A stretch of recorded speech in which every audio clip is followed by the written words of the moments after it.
A very good evening, everybody. Welcome to Sunday night in Veganville. This is our Sunday night get-together on Zoom. We welcome you. We thank you for joining us, spending a little bit of time with us and participating. And we look forward to a good discussion this evening. We have an interesting program. We'll start off with a couple of introductions in a moment. We are going to have a couple of interesting videos. We have one that's how to transition to raw vegan a little later. We have a circle chat about blind doctors. We'll get into that a little later. We have some information about the very prominent in the vegan community, Rin Berry, who was an American author on vegetarianism and veganism, as well as a pioneer in the animal rights and vegan movements. We'll tell you more about him as the program goes on. Jeff has a memoriam and lots more. And also Chef Estella, who will be with us shortly, is going to share with us a really nice recipe. So why don't we get started? I'd like to go around the room, as we might call it. And if everybody would just like to say their first name and a little something about themselves or why they're here tonight or what they hope to accomplish or information they'd like to learn. Why don't we do that, and feel free. Can we start off with Suzanne? Please unmute if you're already muted when your time comes. Hi, Suzanne. Oh, there we go. I think I'm here. Yes. Hi, I'm Susanne. I'm vegan for about 10 years or so, and before forever vegetarian, like 30 years. I am here today because I always like to come here, and I didn't know we had special guests today, so I'm really excited. I'm generally just looking for other vegans, and since we can't go out right now, this is the perfect way to meet with other vegans. Thank you, Susanna. And from Susanna to Suzanne. Susan, excuse me. Depends where you put the accent. Susan, okay. Yeah, hi. Welcome, Susan. Yeah, Susan. Yeah, thank you. I've been vegan for 15 years and I really like this group. I love the energy and the information, the little videos. It reinforces why we went vegan in the first place. And Chef Estella has been inspiring me to go back to having more raw food, and because I used to love it and I felt so well, I felt really good being on it. So today I made my raw, can anybody see? Spaghetti and not meatball. I don't know if it shows, but anyway. So, What did you join use? the meeting. Thank you. What did you use for the balls? Oh, vegetables and nuts, like walnuts. Yeah. Well, Just ground them up. any And breadcrumbs? then dehydrated them. Any breadcrumbs or? No, it's all raw. No bread, no wheat, no. Okay, something's Veggies and Nothing crummy about her dish. Okay, that means we go to Arlen, who doesn't have to show his face, but welcome, Well, hold Arlen. on, I can show my would you like face, to- but I'm part of the irregulars. I thought you were doing the regulars. Okay, well, we'll start with the irregulars. Arlen, would you like to Okay. introduce yourself to us? My name is Arlen, and I'm here in Cape Corn in Massachusetts, right at the beach. And this January 1st, I've never been vegetarian. January 1st, I was vegan 41 years. Wow. Congratulations. Wow. All right. Thank you for joining us. Stay warm. We have another guest. Chris, would you like to introduce yourself to us? Would you please unmute? Oh, wait, I didn't say why I'm here. Well, if you like, that's fine. I'm following instructions. I'm here to honor good friend Rin and to show love to Christina. Thank you very much. Chris. Hi, my name is Chris. I was a close friend of Rin Berry. We put together the Vegan Guide to New York City. And through Rin, I met Jeff Tucker in Homestead. That's when and Jeff was courageous enough to dive into the freezing pool. And I just watched him and said, oh, not my day today. So I'd I'm like here to honor Rainberry Yes. and to hear what everybody wants to share about veganism. Excellent. Excellent. Thank you, Chris. We look forward to hearing anything else you want to share later on. And a quick question for Jeff, Vegan Man. How could you be in a freezing pool in Homestead, Florida? I don't know what time of year. You don't know? It was so long ago. They came down around 2005, 2007. What was it, Chris? Yeah. Well, it does get cold here, but not freezing, you know? I think you misheard that. He said he was homeless and shooting pool. And a very good welcome again to Cheryl. Would you like to unmute and say hi? Hi, I am Cheryl Mitchell. I guess I'm a regular. Yes, you are. When it was around 4:15, 4:30, it was like a little hit and miss because sometimes a little bit too early for me. This time actually works a lot better. I can join probably more often than normal. So why I'm here? I'm here really because every week I think I learn something new, and I've been on this journey for wellness for probably about 16 years, and I've learned a lot myself that I've shared with others, shared also in a book that I have out, but I continue to learn, and I always put myself in situations to learn more, to get to whatever that optimal wellness level is for me. And so that's why I come, because every week there's something to learn. And Chef Estella talking about different things, sometimes I learn to add things to my meal, so that's always good. And basically I called it a practicing vegan for probably about close to 16 years. And I say that just because sometimes when you eat out, you just never know what you eat, although you try to ask all the right questions, right? That's true. So, but no, here I feel comfortable because I feel like the people who actually share and the questions that are being asked end up benefiting myself on my journey. So that's why I show up. Thank you. Plug your book. What is it? Plug your book, he said. Okay, my book, it's called When All It Took to Beat Cancer Was Penny. And it's on Amazon. There's paperback and ebook. Okay, thank you. Yeah, you could put the web link or the name of the book in the chat for everybody if you'd like. Okay. Okay, thanks, Cheryl. And let's go to Linda. Is Linda there? Yes, she is. Here, hold on. I'm here. I'm just preparing a little munch to join us. Yes. Hi, Linda. Hey. I'm here. I've been eating a lot of greens this week. Luckily, if anybody's in Miami, they can go to the farmers market over at, what do they call it? Cutler Bay Park. Oh my God. Palmetto Bay. What is it called? Palmetto Bay. Palmetto Bay. Unbelievable greens, collard greens. I want to show you all something.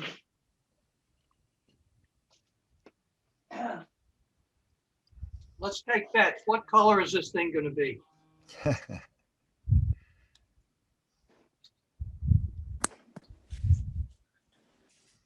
Okay, I'm coming with the show and tell.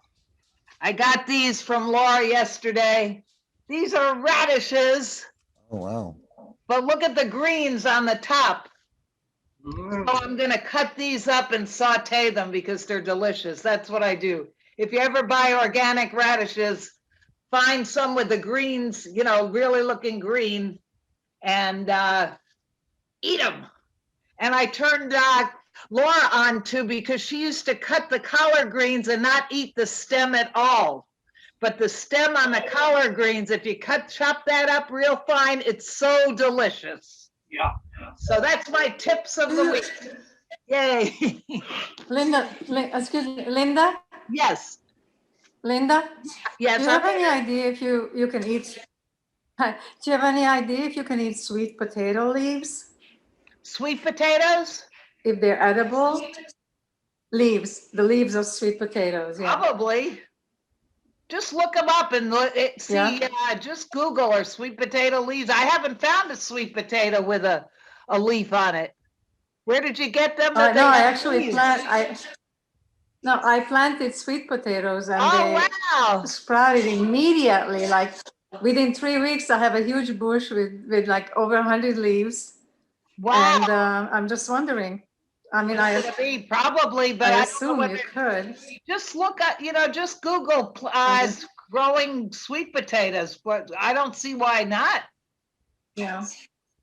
Yeah. Okay. Oh, Yeah, that's a good those idea. sweet Thank you. potatoes belong in the family of potatoes, nightshades, or is that totally different?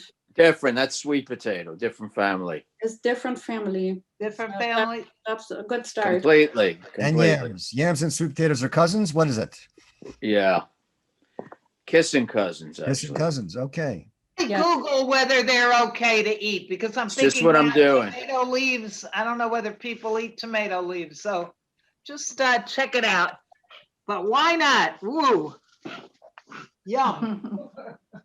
I'm going to introduce Kathy, who's going to be speaking in a little while to give us the latest news. Kathy, would you like to unmute and just say a quick hello to those that are new to us? Hello, my name is Kathy. I've been a member of our little vegan group here for, I think, 3 years now. I miss our socializing at Tamarack, where we would go and have dinner, all sit down, but we'll get to that sooner or later, and I hope to see everybody there when that happens too. Welcome the new people. Thanks, Kathy. Thank you very much. Says you can eat sweet potato leaves. Good. Oh, great. Thank you. Hi, Reggie. How you doing, Reggie? Would you like to introduce yourself and tell everybody who you are for those who are new? Yeah, hi guys. I'm Reggie. They call me, I guess, the chlorophyll man or the juice man. I promote high energy living juice, slow cold press juicing.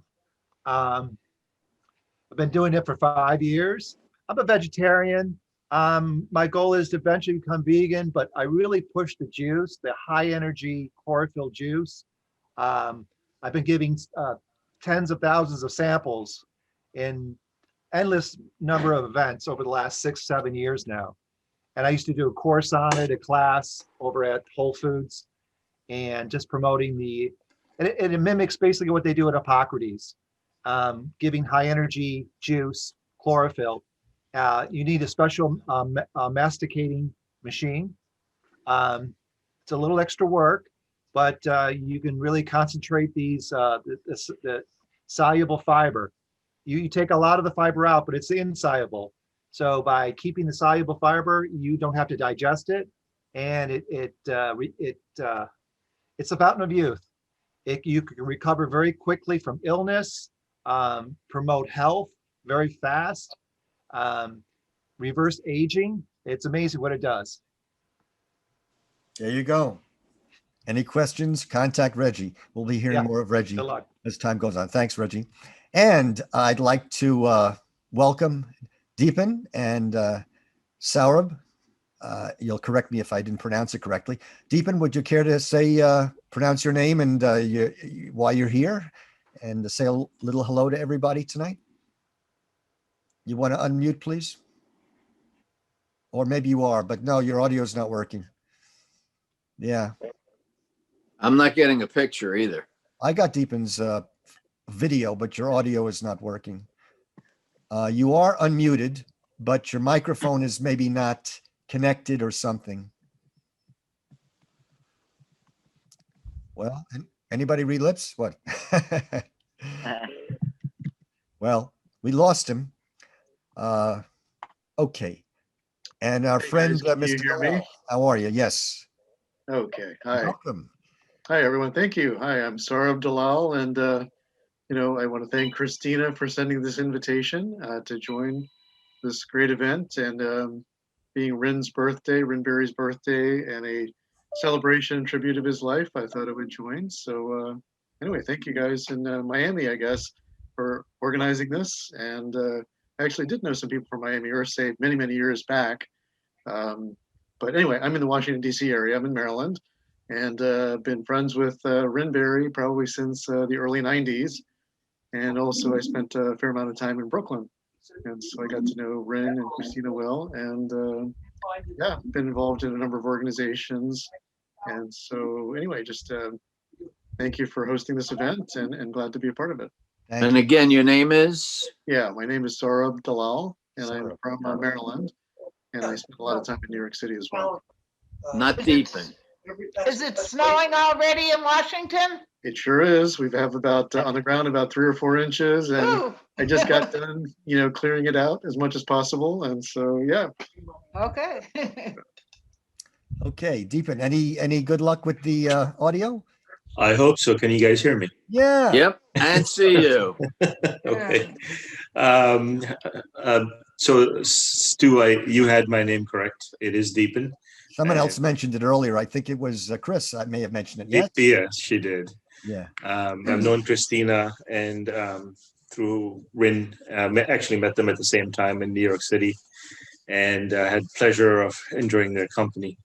Haven't seen Christina for a year now, maybe more, because of the pandemic. But like Saurabh mentioned about the snow, we're awaiting that up here in New Jersey, New York.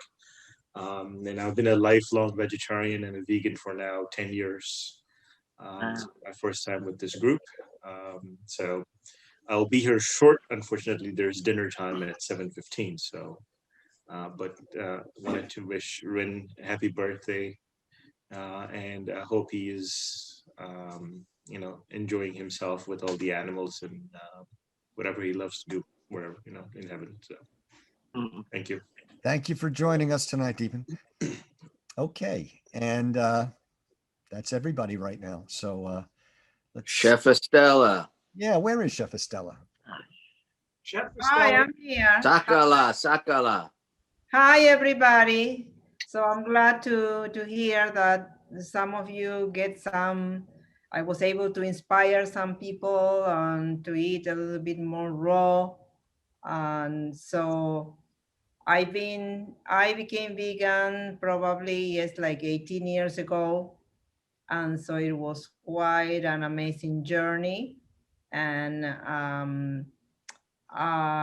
in 2019, finally, I had the opportunity to publish, with the help of Vegan Man, my ebook with 70 recipes that are raw food, also live food, and some cooked food. So for next Sunday, that is going to be Valentine's, so I'm going to prepare to share with you a menu with some of the recipes. Some people sometimes say I don't know exactly what I can make directly, with very easy recipe from the book. So that one I will be sharing next Sunday. And today is a special day, and we're going to honor Rin Berry, and I was very lucky to meet him. I remember in Miami, and when he came specifically to just read, do the reading about his some of his plays. So it was just a great opportunity that I had to haven't met him. So this is it for now. Escúchame una cosa que no te veo. So, and yes, today it's not the audio is here. I don't know where it was set up in that way. So this is for today. For today, okay. You will be listening. I will be sharing with you, but I don't know what is the video right now. I have a question about dates. Any question that you have right now for me? Yes, I do. Yes. Hello. About the dates. No kind of Super Bowl kind of thing for next week, because Valentine's Day is in 2 weeks. It is Valentine's Day, and No, in 2 weeks. yes, but anyway, we always try to give things, the menu ready a week before, so people have the opportunity to do whatever. And I think that this is a great opportunity to show your love and whoever you like to share, So it's always remember, love is what is the highest energy, and we are just we all have this great energy in us, and being able to share with everybody. Love, love, love. Well, maybe next week, if anybody has some kind of Super Bowl thing like barbecue cauliflower wings or something, they could share that with us, and then we could make that for Super Bowl. SOUPER, Super Bowl. Yeah, sure. Okay, thank That's you. what they do in the Mid-Hudson Valley, and I used to do that also. So I used to go to a friend's house, and she always knew, and she always made me vegan chili. So always delicious. So she always had that ready for me. So I tried to think of something good for the Super Bowl, but she moved up to Delray or Boca or somewhere. So Okay. long distance Super Bowl. All right. I want to thank Chef Estella, and we'll hear more about some interesting information a little later.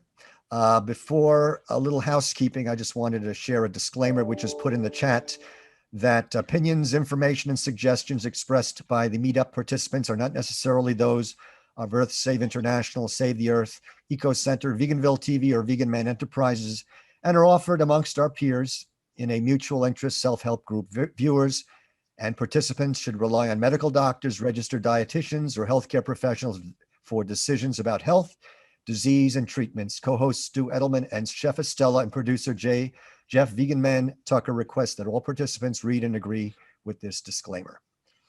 And with that out of the way, I'd like to turn it over to Vegan Man, who is going to share some thoughts and provide a memoriam in the memory of the late Bryn. Rin. Yes. Rin. Jeff? So, it is with a heavy heart that we make this feature of tonight's dinner potluck.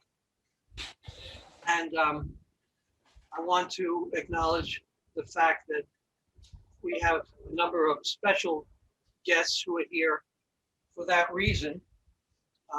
They're always welcome to come back. And but I want to get right into Rin Berry. Behind me, over there is a picture of Rin. Can you all see that? That happened to be something I held up when Estella and I did a presentation. It was the most important presentation of my life. Maybe Estella would agree that it was hers too, but we were invited to the International Vegetarian Union Veg Fest down in Buenos Aires 4 years ago. And as part of my presentation, I booked an actress by the name of Estella, and I booked an actor that was recommended by Rin Berry, highly recommended by Rin Berry, to play a particular role, which is, of course, in the Mona Lisa smile. Who would that be? Who would the male lead be?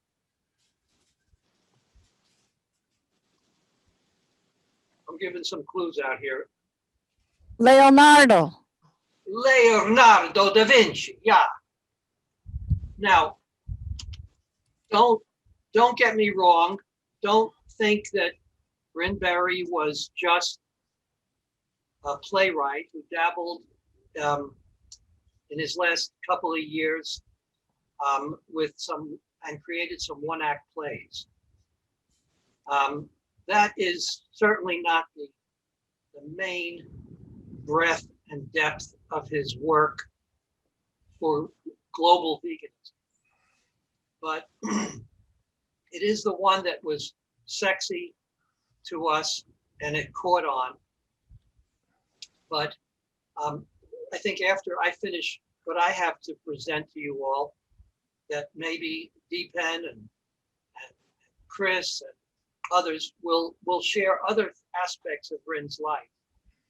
But if you don't mind, I'll sort of carry the ball for a while since I wanted the format, I want it to flow, and I want to get a lot of information to you all about Rin in the short time.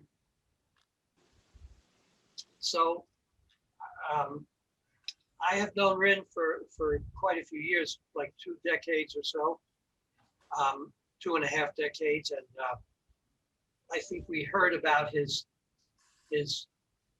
record of accomplishments as a writer, historian,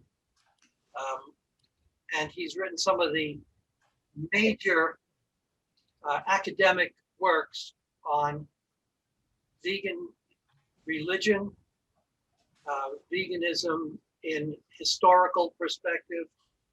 He's chronicled the lives of many great vegans, and there are many.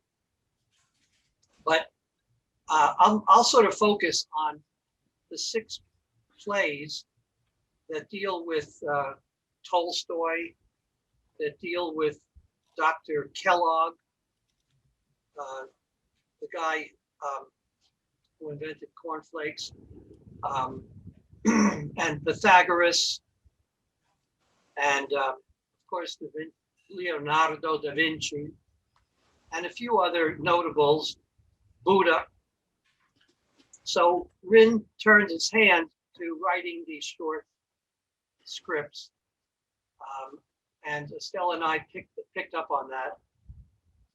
The first time that Rin presented his playwright persona at the big annual gathering in Pennsylvania with the North American NAVS. Many of you may have been there at one time or another. This is one of the biggest vegan conferences in the world, certainly in the United States. And one year, Rin says, come into my room. Everybody had rooms for the presenters. And he was going to debut a play that he wrote. And he handed out the scripts, and a tall gentleman picked up the script and said, let me play the part of Leonardo da Vinci.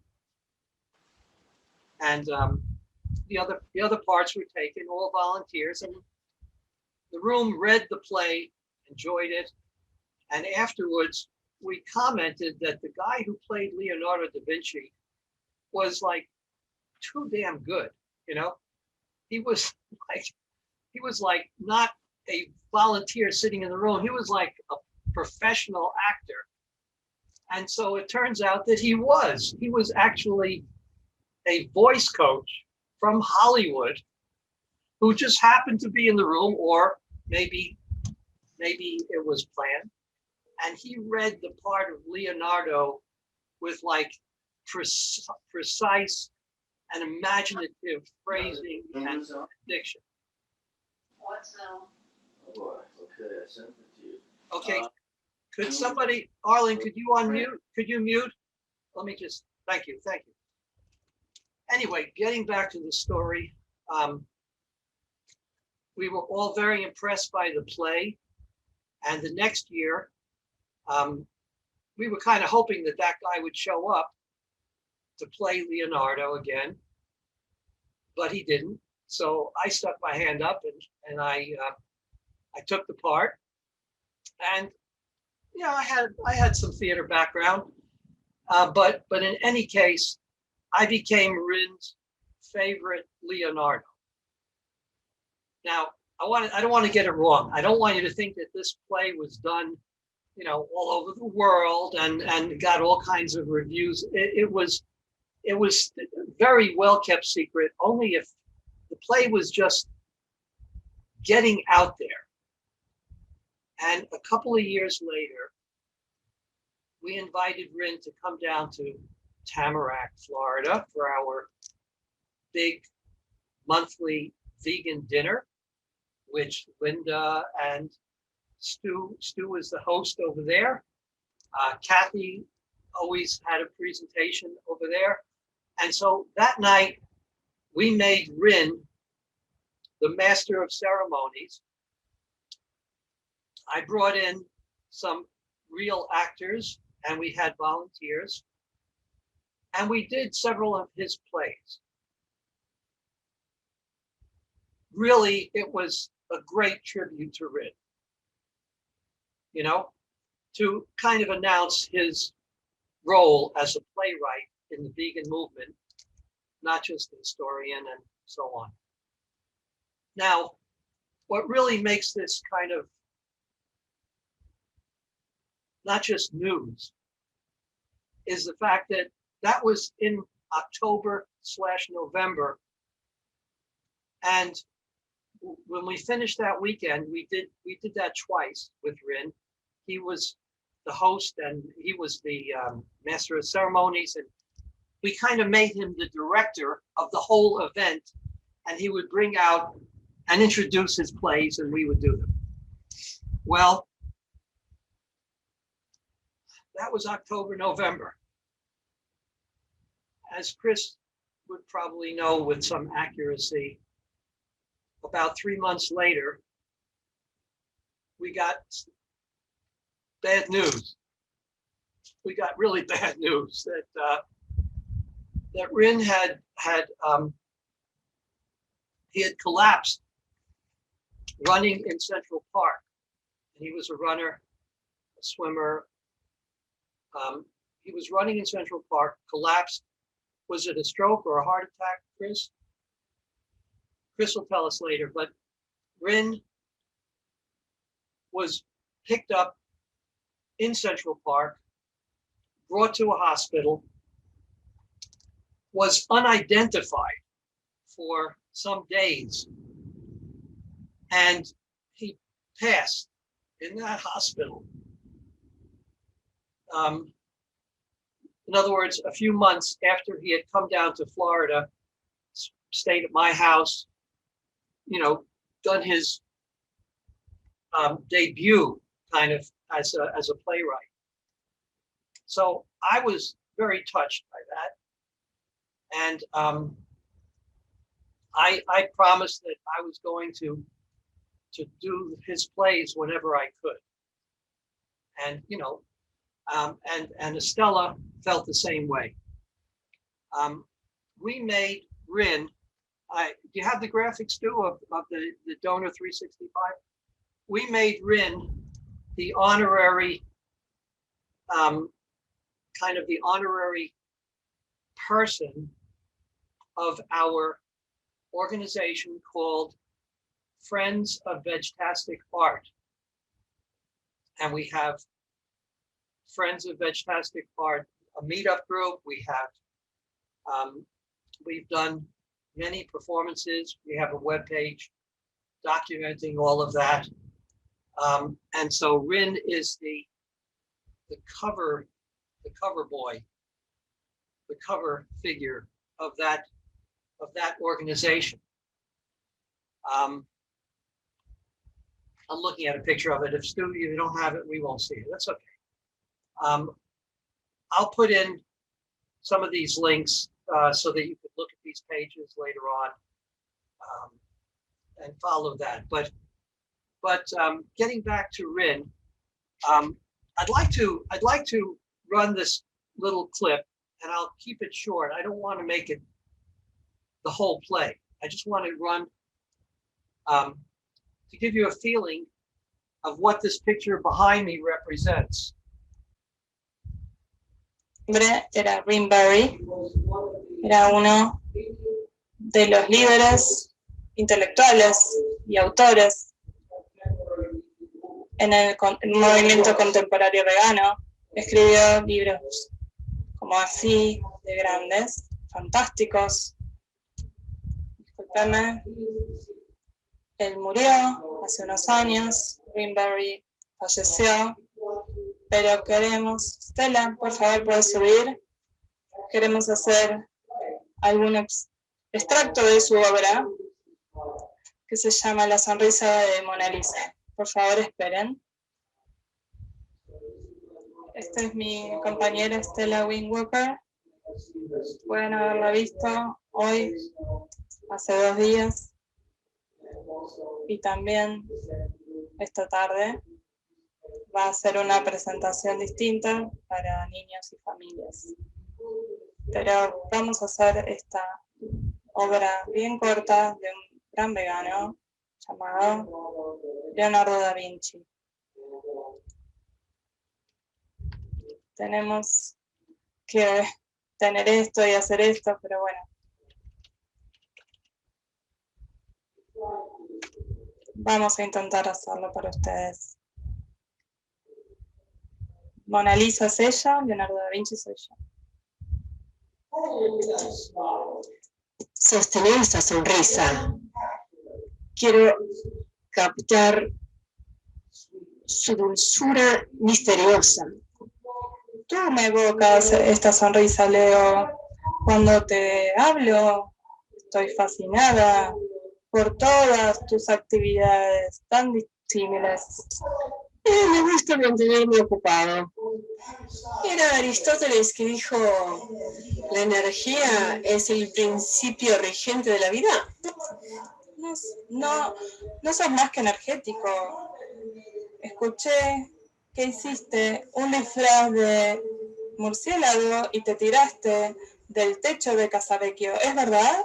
Sí, estaba probando si se podía sostener esas alas maravillosas en el aire. Quería volar arriba de la tierra y ser libre de esta tierra.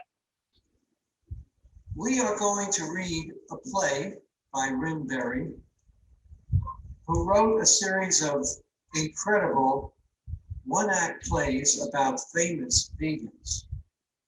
This one is entitled John Cornflakes Kellogg. And the scene is a doctor's consulting room at the Battle Creek Sanitarium in the early 20th century. That would be 100 years ago. A slightly hypochondriac patient named Mary is imploring Dr. John Kellogg, the greatest abdominal surgeon of his time, to operate on her. But Kellogg, unlike modern medicine or medical doctors, views surgery as a last resort. He actually tries to talk her out of it. And here we go, drama. All the doctors have told me that I have gastroenteritis. Since you are the world foremost abdominal surgeon, I like you to operate.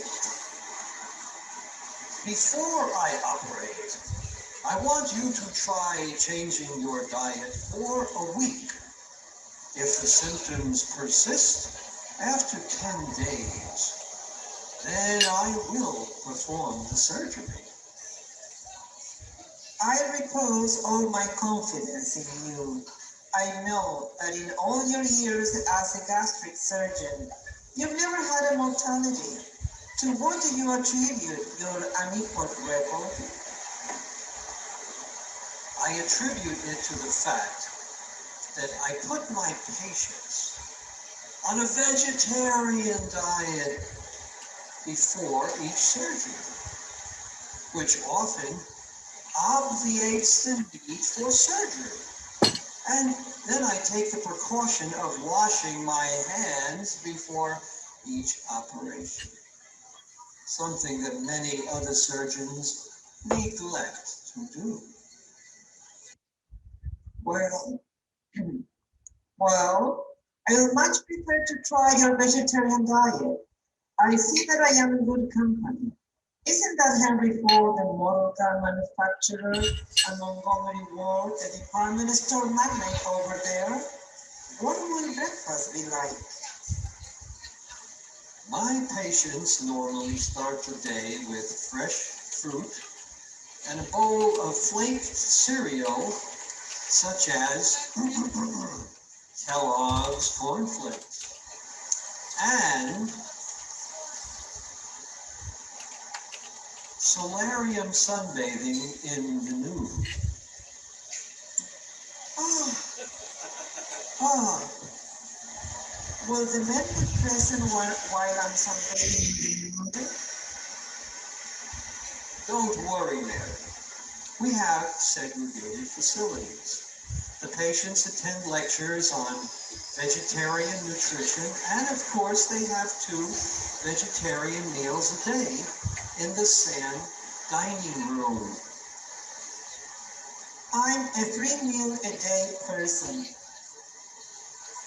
We overeat in this country. There's nothing sacrosanct about 3 meals a day. Our ancestors, who were sturdier and healthier than we are, took 2 meals a day. That's the program we follow. Well, thank you. Hello, Shri. Thank you for indulging us and letting us share some snippets of the theatrical side of Rin.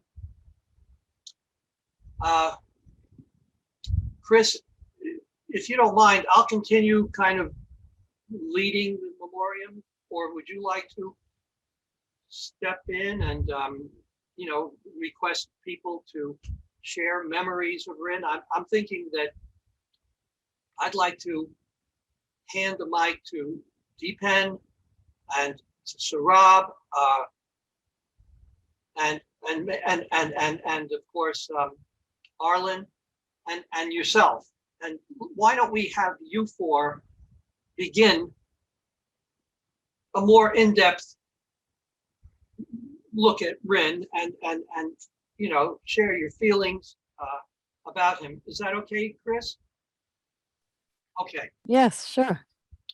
Can we start with you then? And then you can hand it to one of the others that I mentioned. And then after those, maybe other people who are not here specifically for Rin's will want to add something. So please. Yes, sure. So Ren, I met Ren in 1991. And when he used to go to the Green Market Union Square, because he liked to meet his readers, people who bought his books, and talk to them about it and hear what they wanted to share. And I met Arlen, Sarab, and Deepan through Ren. And when he was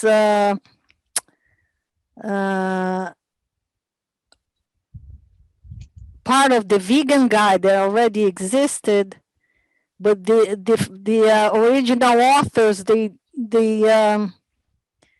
decided they didn't want to have part in it anymore, so they left for Ren to take over. And then Ren invited me, why don't we put up the vegan guide together? So he did, of course, he did 100% of the work. I'll just help him review the restaurants and taste the foods and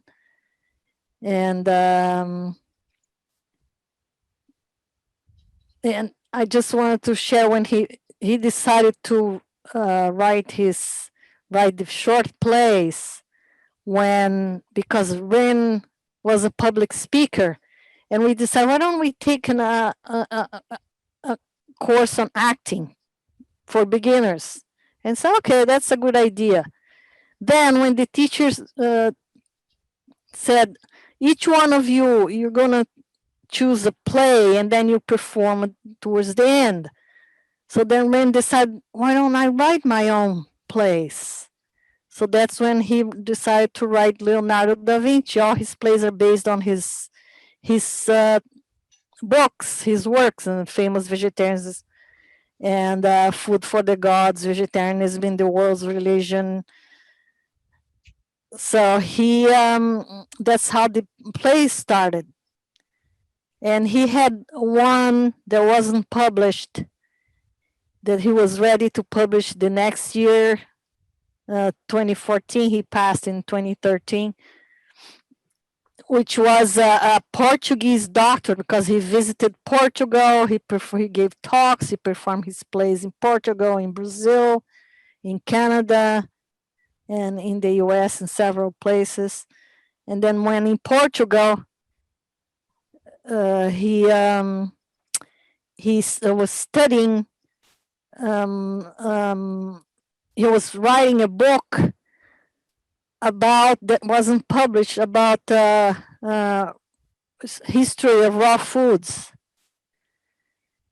And so when in Portugal, he was doing research, and he found out there was a Portuguese doctor that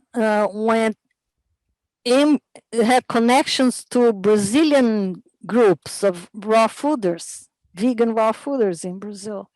And then he wrote that play about this vegan raw food Portuguese doctor, but he never published, he never performed. So it's hidden inside one of his computers. So I'd like to hear from Sarab and Dipin and Ireland. I would like for them to share any memories they have, any funny story, anything that they would like to say. Sarab.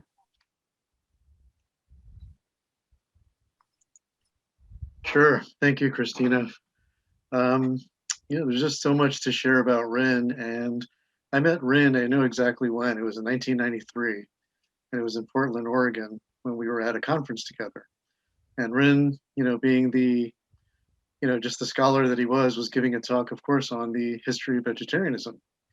And, we talked, his talk was, brilliant, of course. And he's written a number of books, as Christina mentioned. And in that talk, he had mentioned something about the Jains, the Jain religion. And I was raised in the Jain religion, of course, being a lifelong vegetarian. And so I had asked him a couple of questions. And then after that, we had a long conversation. And that was immediately the beginning of a beautiful friendship that lasted all the years. And as it turned out, I, being from the DC area, but I was working for the city of New York. And so I was actually up there.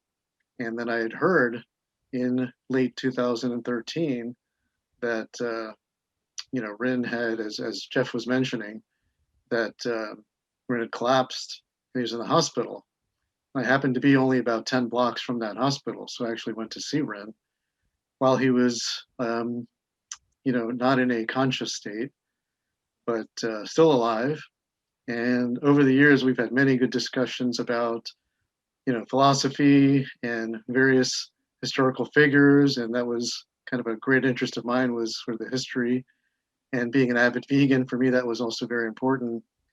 And his appreciation of the Jains. And so I felt honored to be able to be there before he passed in those final few days to actually recite some Jain prayers that I knew he, his soul would have responded to. And so I felt very fortunate to be there in the early days of January of 2014. And before Rin passed, but to be able to recite some of the prayers that he also, felt were very powerful. And just a beautiful friendship and a beautiful human being, and just did so much great work, and all the writings that persist today, and so much that he's done. I will mention one story which I think is kind of funny, and Rin was always just promoting all the great reasons to be vegan. That was also my passion. And in 1997, I organized a kind of the first Veg Fest in DC after many, many years of not having a Veg Fest. There were some in the 1980s. And so Rin was invited down and a number of other people. And we had another friend who Christina also knows very well, is from North Carolina, Dilip Barman. And Dilip was a vegetarian, but he obviously had all the inclinations of being a vegan. He just wasn't. And so Rin and I remember at a particular meal, we just kind of looked at Dilip and said, Dilip, we predict that you're not only going to be a vegan, but you're going to be an incredible promoter of veganism. And that's going to happen, in the next month. And we talked a lot about this, and Dilip sort of laughed and smiled. And sure enough, within a couple of months, he became totally vegan and became a great promoter. This is just one sort of example of how we were joking and saying, you think, that you don't really need to, you're not going to, or whatever else, but I believe you are. And we both kind of believed that he was, and he did right away. And so, and now we joke to this day that, Rin and I helped you become vegan, and look at all those people that you've affected now because you've, taken it and really run with it. So anyway, just a few little things about Rin, and again, so much to say, but just an incredible human being, and just did so much scholarship and research and speaking to kind of put vegetarianism in an important context. And everything from the world's religions to historical figures, from antiquity all the way to people in the present. And so for that, I'm really thankful and honored to know Rin, and may his Atma, may his soul be in a peaceful and loving place wherever he is. And we know exactly what he's doing wherever he is. So, love you, Rin, and thank you all for organizing this event. I don't know, Deepen, anyone who wants to go next? Sure. I first heard about Rin actually through his book, The Vegan Guide to New York. I think that's the name of the title, right, Chris? If I'm trying to remember. Yeah. And I bought a couple of copies, and enjoyed visiting the restaurants, and you mentioned, and over the years I would see Rin and you, Christina, at Union Square at some animal rights events. But I really got to know you guys through Saurabh. I remember one time I bought a book, and I didn't have money, and he said, "Okay, you can pay me next time." And a year had elapsed, and I came back, and I had given him money exactly at the same spot where he was. And and sort of mentioned, he's Jain, I'm also a Jain, and I had told him that, at that point he didn't know I was a Jain, but I said, my karma, would be attached to yours. And he laughed, and we laughed together. He's like, yes, and after that, spending time, the last memory that I remember very fondly is Christina, Rin, Saurabh, and I, we went to Peacewood Cafe in New York City. And we had a wonderful dinner. We spent close to 3 hours enjoying ourselves.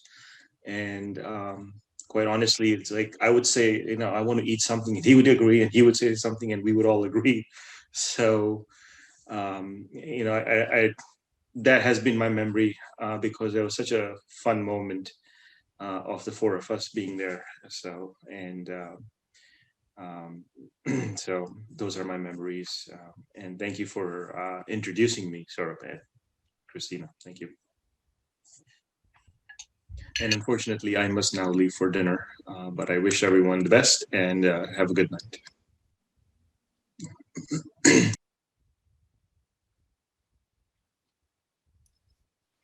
So, Arlen, are you ready? Just say what you would like about Ren. Good things, of course.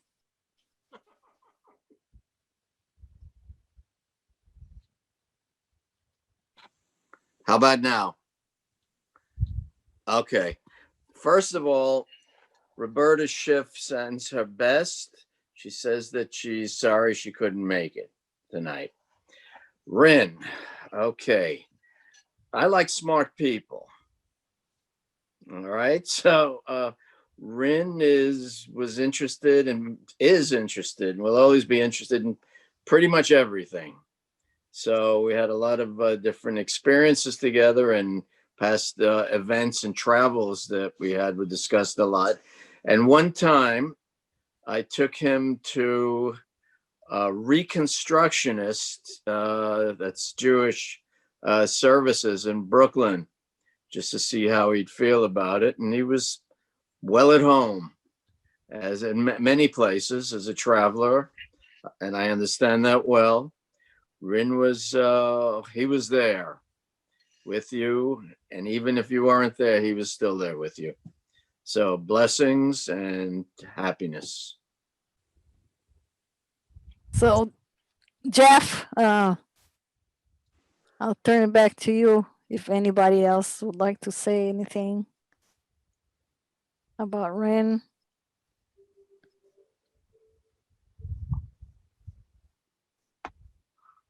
Christina, if I can just add one more thing, Rin, loved to speak.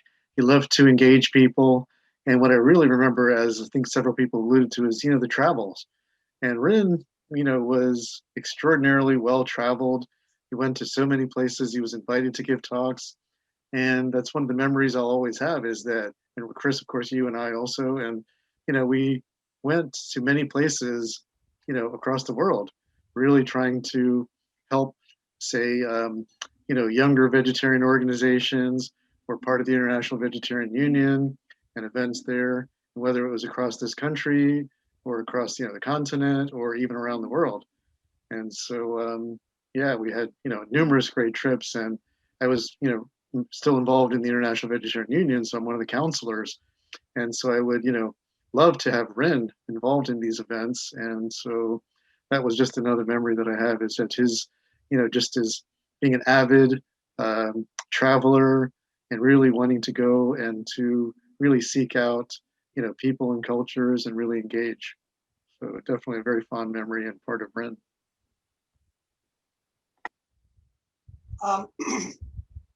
Could we just go into a little more depth about the major works that he accomplished?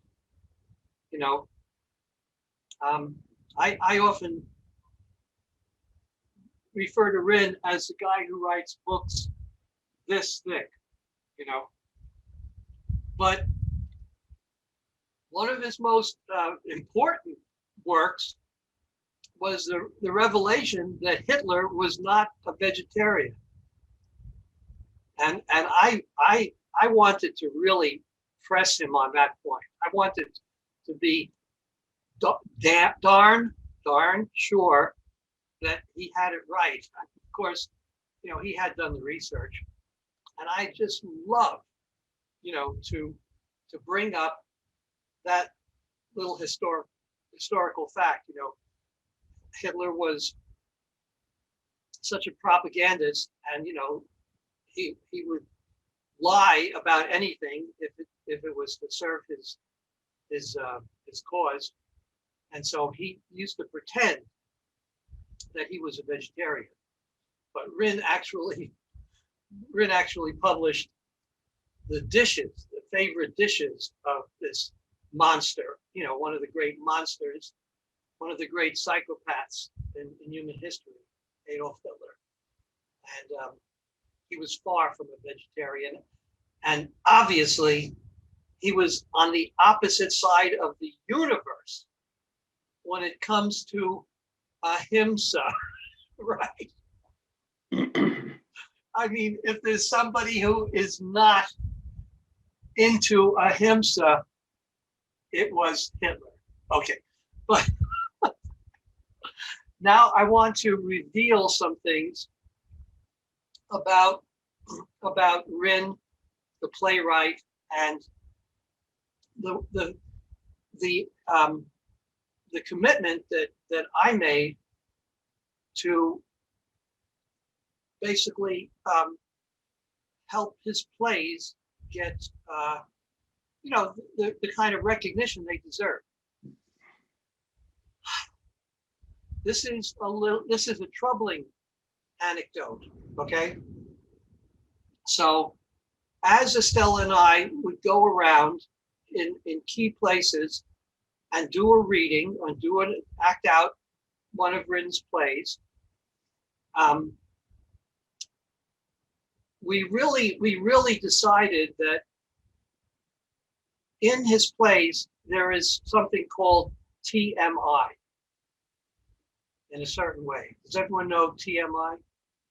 Too much information? So you're all muted, so I'll just talk on. So in his plays about these pivotal world-class personalities who were vegan, I'll just go over the list again. So it's Pythagoras, the Buddha, Count Leo Tolstoy, and Kellogg, and Da Vinci, and so on. One thing that I found problematic, Rin revealed their characters, historical characters, with a harsh spotlight. So, for example, he revealed a lot about Leonardo da Vinci that is not flattering or, let's say, commensurate with promoting veganism through the plays. Okay? And so I went back to Rin's brother, who was in charge of his estate, and I asked permission, Chris, as you know, to edit these short plays to make them more appealing, because they demonstrate some of the wonderful things about the person's vegan beliefs and vegan philosophy, like, let's say, Da Vinci, but when the play also talks about Da Vinci's sexual kind of perversity, and the fact that Da Vinci loved animals so much that he hated humans. Leonardo da Vinci was happy to create some of the greatest war machines in the Middle Ages, and he did this because he was, as he said, I kind of hate human beings because they're so cruel. And so to this day, I cannot get permission to edit the plays, and therefore we're not reading any more of them. I mean, that's a fact, and I hope that the plays carry his vegan messages, but for myself, I'm not willing to read them word for word, and even Estella agrees that we want to edit out some of the historical stuff so that the play can be more entertaining and enjoyable. You get the truth, and it has a bright side and a darker side. Well, that's the darker side. If anybody wants to really learn from a master historian and philosopher, pick up one of these big, thick books that Rin wrote, and sit down with a lot of food supply, a big food supply, and plan to spend many hours, reading.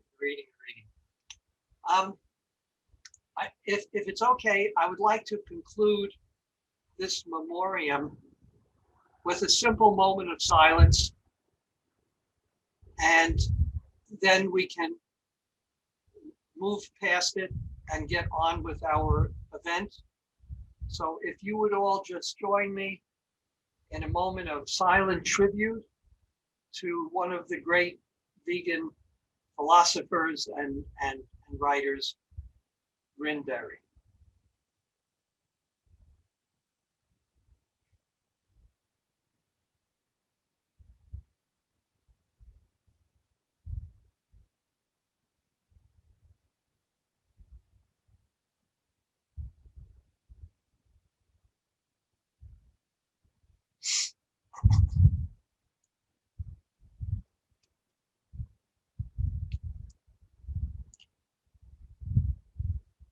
And thank you for sharing the experience with us here on Veganville TV. Stu, do you believe that we should show the funny, cheerful claymation piece right now? Do you want to put it up? And we have a little video, and then we'll get on to other things like Kathy News. Stay with us. We have a very interesting show for you tonight.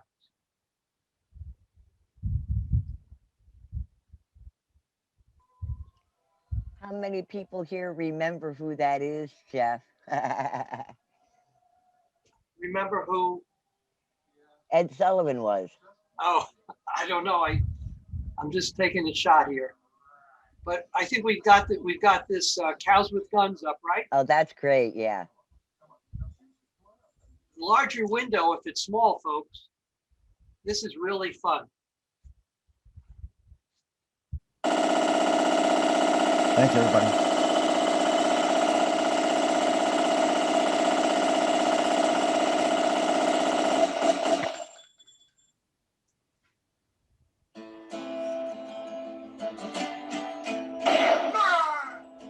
You're going to sing this in your sleep, everybody. Fat and docile, big and dumb. They look so stupid, they aren't much fun. The cows aren't fun. They eat to grow, grow to die, die to be ate at the hamburger fry. Cows well done. Nobody thunk it, nobody knew. No one imagined the great cow guru. Cows are one. He hid in the forest, read books with great zeal. He loved Che Guevara, a revolutionary zeal. Cows say tongue. He spoke about justice, but nobody stirred. He felt like an outcast, alone in the herd. Cow doll drums. He moved, we must fight, escape or we'll die. Cows gathered around, cause the stakes were so high. Bad cow pun. But then he was captured, stuffed into a crate, loaded onto a truck where he rode to his fate. Cows are bummed. He was a scrawny calf who looked rather woozy. No one suspected he was packing an Uzi. Cows with guns. They came with a needle to stick in his thigh. He kicked for the groin. He pissed in their eye. Cow well hung. Knocked over a tractor and ran for the door. 6 gallons of gas flowed out on the floor. Run, cows, run.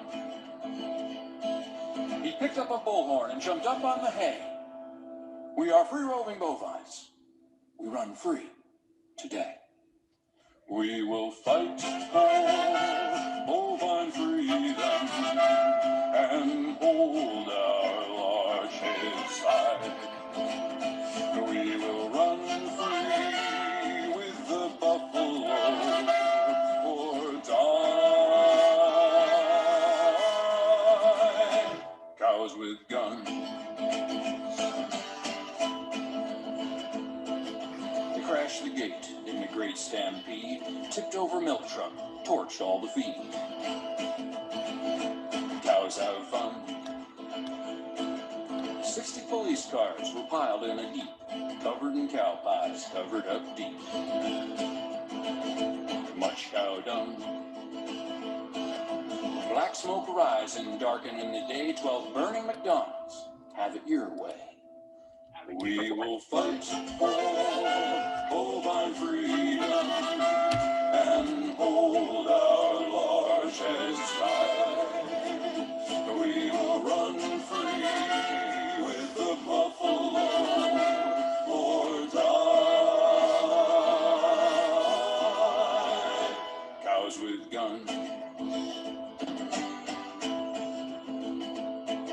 The president said, enough is enough. These uppity cattle, it's time to get tough. Cow dung flung. The newspapers gloated, folks sighed with relief. Tomorrow at noon, they would all be ground beef. Cows on buns. The cows were surrounded, they waited and prayed. They moved their last moves, they chewed their last hay. Cows outgunned. The order was given to turn cows to whoppers, enforced by the might of 10,000 coppers. But on the horizon, surrounding the shoppers, came the deafening roar of chickens. Fight for bovine freedom and hold our large heads high. We will run free with the buffalo or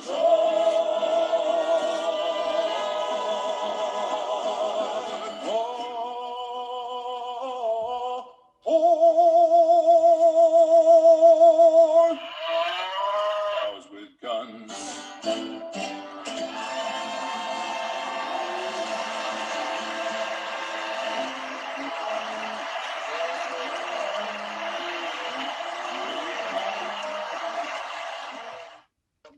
Very clever. I love that. What do we call that? Jessica.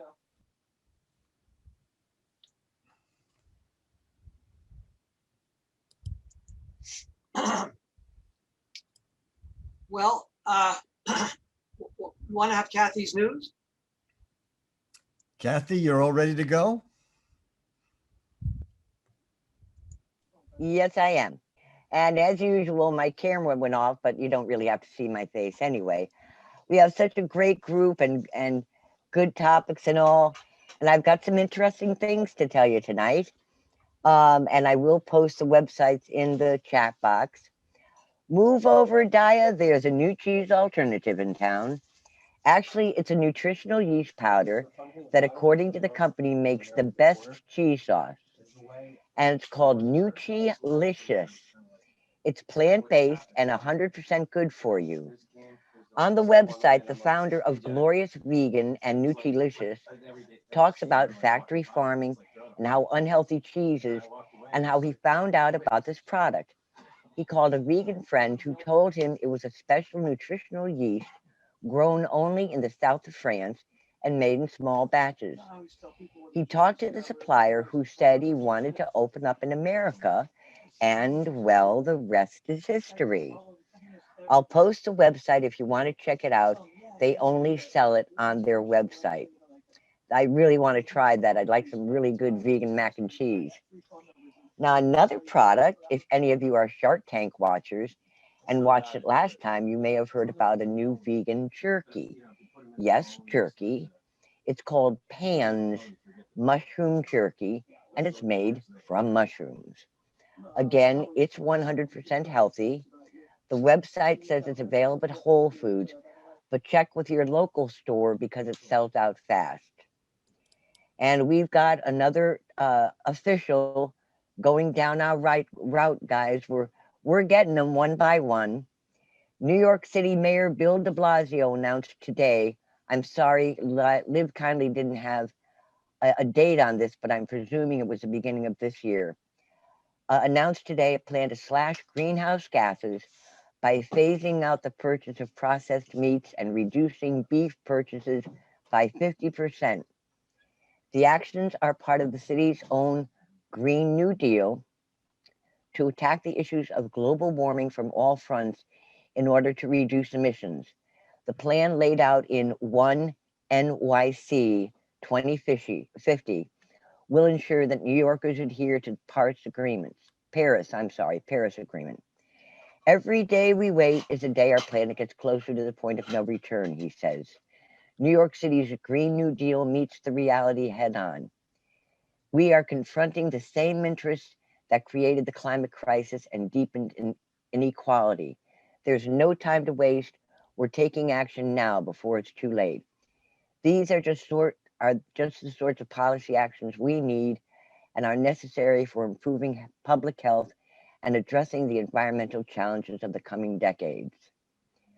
Some of you may be familiar with the vegan product Just Mayo, but I didn't realize it. They have a Just Egg. It's primarily made of water and mung bean protein. And I don't know if it's available in Publix. I believe I've seen it there. It is processed somewhat. So you'll have to look at the ingredients if you'd like to use it. But evidently you can make like scrambled eggs, egg omelets with it.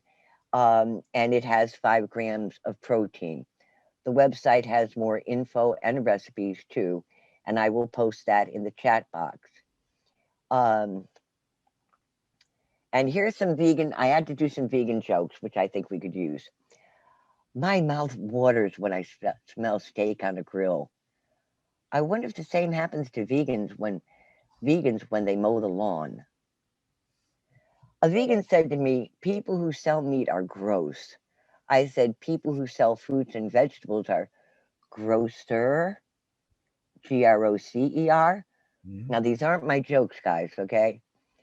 How many people do you, now this isn't really a joke, but how many people do you know who have died from a protein deficiency? Now, how many people in your life have died of cancer or heart disease? And there's a photo of a little koala bear on a tree. And the question, you don't eat leaves?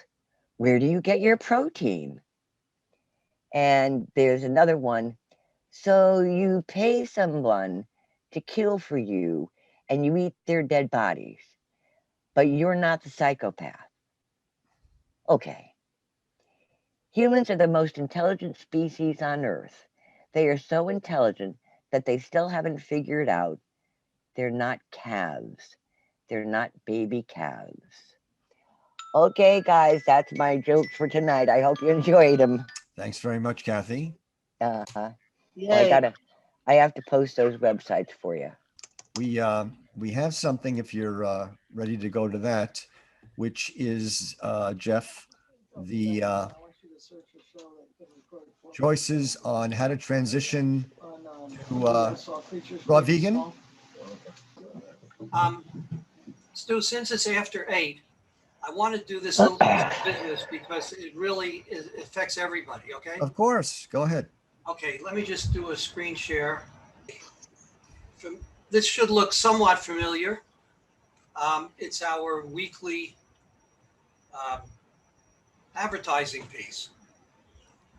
And I want to talk a little bit about it tonight because there's a number of new terms and concepts in this that are going to, I hope, affect our future as a weekly event and as the first regular Veganville TV show, pilot. That's what we are. We're a pilot among 20 odd shows that are on the books. And hopefully we will make this pilot a success. So I wanted you people to know how we're trying to position it. So let's look at the headings. First of all, go vegan. You recognize that word? That was the name of our monthly vegan dinner that lasted for 24 years and is one of the best known and longest running vegan potlucks in the country. And it was right here in Miami in the Coral Gables Church, as you well know. So why am I calling it a podluck? Well, it's because we morphed into EarthSave Pod. And we did that because we wanted EarthSave in Miami and EarthSave Florida to ally with T. Colin Campbell's Plant Pure Nation and the 500 Plant Pure communities that have grown up around the world in the last 3 years. So I'm playing on that connection between potluck and the fact that we're a pod. So let's call this a podluck. And I ask you all to bring your meal like I did. I mean, this seems like the right time to eat on a Sunday night. So next Sunday, have your meal and let's watch each other chew as if we were sitting in a live event over dinner. All right, now, what we have tonight, you might not think of it as a show because there are only 10, 15, 20 people here on a typical Sunday night. But folks, any week now, we're going to be live streaming our little event. We're going to be live streaming it, and we're going to be promoting it around the world. We're not really promoting this event in foreign languages because we're stuck with English, but we still have the market that includes Australia, the UK, anywhere people speak English and can join us on a Sunday night. We have a Google grant and we can advertise this like we do our website, and we get 5,000 to 10,000 visits every month from all over the world. So our weekly event that you're part of is going national and international little by little. Now, let's call this virtual space that we have the Go Vegan Studio. Keep that in your mind when you bring something to share and when you participate. To the rest of the world, this is going to be called the Go Vegan Studio. What about the big line down here, V-Team? What is V-Team? V-Team is the new name for Team EarthSave. And some of you have been on Team EarthSave for 5, 10 years. And before it was called Team EarthSave, it was just EarthSave. But our new name is V-Team, and we're ready to recruit, and we're ready to continue our mission 1, 2, 3. Look at the contents and the agenda here. We've got the waiting chat room, and please, if you are going to need help getting your audio, getting your video, getting your linkage, your passwords, try to come in or contact us at 6:15 and not wait till 7 o'clock when the meeting's in progress. We're going to be doing introductions a little differently every week, so we all get to speak and we get to let Stu know what we've brought for that week. Again, I want to characterize this weekly thing as a self-help group. We all have things to share, and we all have things to take away and learn. And we are a group of peers helping each other. But when we're live streaming, we are not just peers, we're kind of authorities. So let's remember that we're taking care of each other. We're also creating a weekly format that is respectable enough and interesting so that we can get an audience. Hopefully, I'm hoping that within 12 months that we have 5,000-10,000 people tuning into this weekly show. That's all I've got for that. It's 8:15-ish. So I leave it to Stu. Where do we go? And everybody can stay on. Let's all stay on for another half hour if you want. Well, did you want to discuss how to transition to raw vegan, or you want to leave that for next week? It's just an interesting piece by Karen Ramsey, who is one of the wonderful people in the Heavenly Eating Club. She's a world famous educator, especially of children and raw food. But that's just an interesting piece. As we know, we want our own people. For example, Cheryl, did you bring something to present tonight, or you want to start next week? I'll start next week, Jeff. Okay, so I'll introduce you now. People, next week, get ready for Food Snoop. Where would you like to take it, Jeff, in the closing remarks and last segment? I leave it to the floor. Anybody step up, take the mic, and direct. I have a short, since I like that claymation, that claymation cow video is very funny. Can you sing it for us next week? Yeah, I have a 3-minute video, and it's a very funny one too, about juicing. It's my father. He was a juicer. He was? Yes. I just wanted to show you guys. Welcome to Juice Mania, the show that takes a look at the wonderful world of juice. This week, the Juice Weasel. And now here's your host, Morty Rhinestone. Are you as excited as I'm being paid to be? That's all right, and it's also incredible. Hey, let's bring out today's host, the incredible, most amazing guest we've ever had, Juicy J. Corner.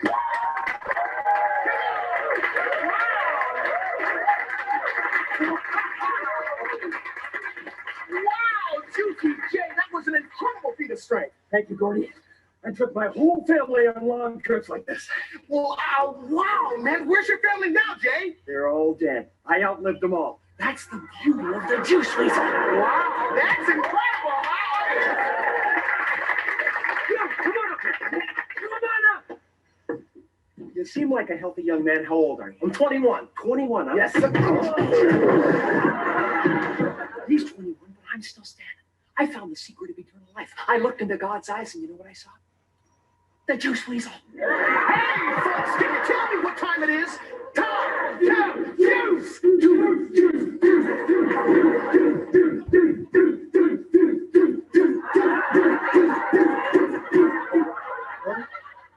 That's how much organic matter you need every day. Now, you can eat it in that form, but sooner or later, you're going to get tired of wiping your butt. Another problem is fruit. How do you get at it? Look, what do I do with it? You need to be a NASA scientist to get inside that thing. Have you ever tried to drink a raw carrot, Gordy? It can't be done. Wow, I get it. Now that's where the Juice Weasel comes in. The Juice Weasel separates the fiber from the juice, saving only the most essential elements. That's the beauty of my design, Gordy. I want you to try something. Sure, Jay. A little concoction I made before the show. Okay. Ew, that tastes like somebody's dirty undershorts. Not just somebody's, Gordy. They're mine. You see, the undershorts are gone. All that's left is the life-giving juice. That's incredible!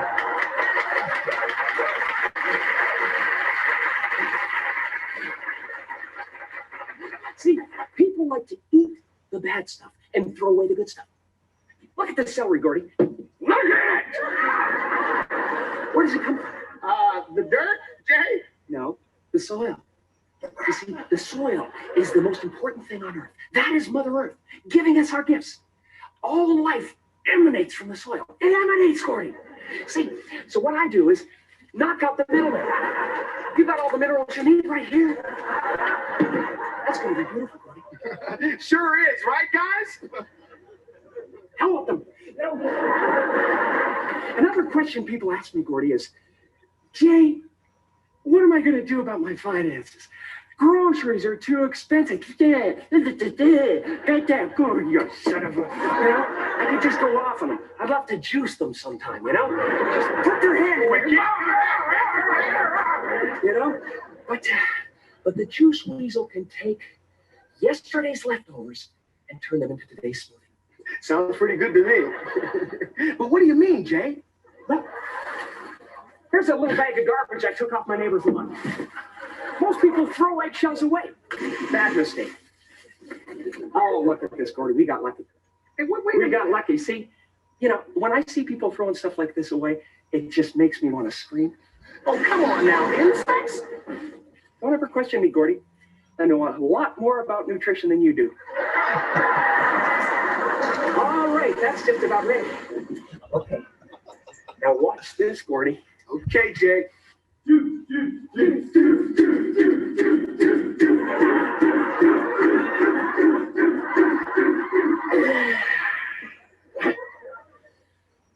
Notice anything different, Gordy? No, what, Jay? I'm invisible! Oh, right, yeah, that's incredible. I thought you were talking about something else. Who are you talking to, Gordy? I'm over here! Wow, that's incredible, isn't it, audience? Look, oh, the vegetables are flying by themselves. Whoa. You think that's great, Gordy? Wait till you see me fly. Wait a minute. Wait a minute. That's not in the script. I can fly, Gordy. I swear I can. I can Leon, fly. Stop tape. Wait, what? I can fly. Jay. Oh my God! He jumped out the window. Stop tape. Oh, he jumped. Jay, are you all right? That's very dark. Oh my God, Jay, do we need a priest? No, Gordy. Just give me the juice.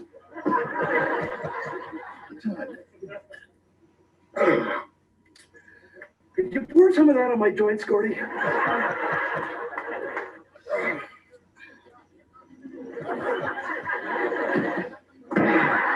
feel much better now, Gordy.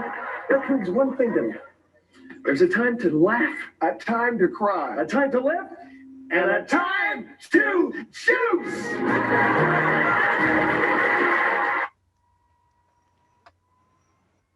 Wow. Now that was cute. That was cute. Wasn't that the fellow that did Joe Biden on TV? Yeah. Gary.